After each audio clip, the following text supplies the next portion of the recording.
This will be a Marvel Masterworks review on Daredevil Volume 1, issues 1 to 11. And it's by Stan Lee, Wally Wood, Bill Everett, Joe Orlando. Even though I'm making this review on this particular Masterwork, there have been many Masterworks with the same material, hardcover or softcover, Marvel Epic Collection, which has issues 1 to 11, and I think it goes all the way to issues 1 to 21. But this is issues 1 to 11, and it's the first Daredevil issues from April 1964, The Origin of Daredevil, all the way till A Time to Unmask, Daredevil number 11, 1965. This is the classic first issue cover. And the Origin issue, with Bill Everett on the art, Stan Lee writing, in my opinion, issues 1 and issues number 7 are the best two issues in this volume. And there's some really good issues in between, and about 2 or 3 issues that are not really good at all. But it's definitely a classic. The coloring is good. The paper quality is good. They really did a good job.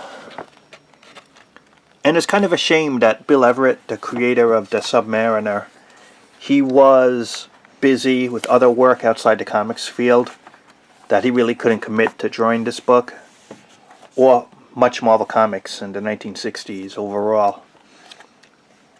Because he had a really good style, and could really tell a good story visually, but he couldn't make the monthly deadlines, so that's why he only did 1 issue of Daredevil. But it was the key Origin issue, and it's just so well done. And you notice the yellow costume, it will get modified later. Joe Orlando takes over issue 2. Kind of a weird issue. It has Electro. It's kind of all over the place. And even though Wally Wood is credited with the radar sense visualizing it, I bet he took it from Daredevil number 2. Electro is using a scanner, and check this out.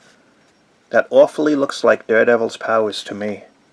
Right here. Even though it's not supposed to be. But I bet that's where the idea came from. Or even this panel, sort of. Wouldn't surprise me. So that's Daredevil issue 2. I'm like so-so on this issue. Issue 3 introduces the Owl. This has been a regular villain ever since. Kind of a weird villain, but he's been around ever since. So he did last, the Owl. Kind of a shame that Joe Orlando was too frustrated at Marvel, because his style was pretty good.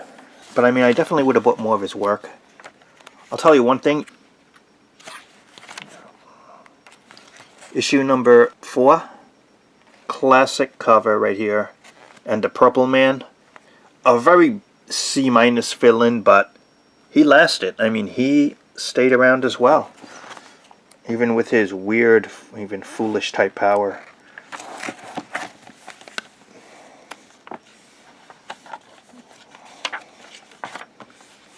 Issue 5 introduces Wally Wood as the artist. You see that first double D's on the chest instead of 1 D. The Matador, pretty forgettable villain. And then as we move on to issue number 7, a true classic, Daredevil vs. Namor the Submariner, Wally Wood art. This is the top story, or the second top story in this book, I would say. Not going to spoil it, other than to say Daredevil fighting Submariner, who's the bad guy in this tale. Very good issue.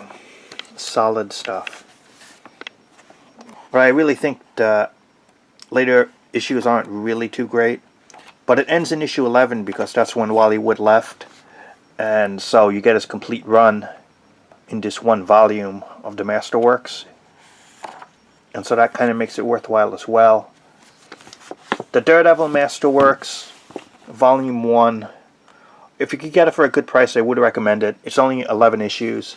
But if you get the Epic Collection, it's going to have like about 20 issues in it. So that might be the better deal as you're watching this.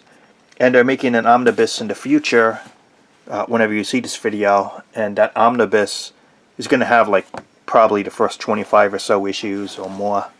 So it depends how much Daredevil you want and how much price range you can afford. But I would recommend it. It's a fun read, 1960s book. Daredevil Masterworks, Volume 1. That's the review. And thanks for watching.